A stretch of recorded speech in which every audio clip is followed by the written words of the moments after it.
Hey guys, welcome to Digital Digest, and in this video I'm going to show you how to access your Shopify admin. So first go to Shopify, and over here you can see that you're on your Shopify store, and once you're here just click on your profile, and over here just log out from this store.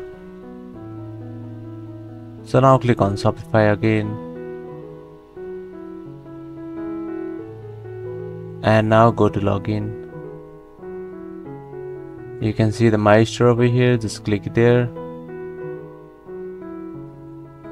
So now enter your email or continue with Google. So I'm just going to continue with Google and select your Google account.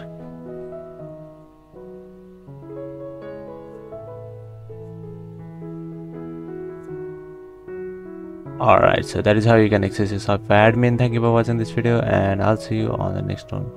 Also, don't forget to subscribe to our channel for more.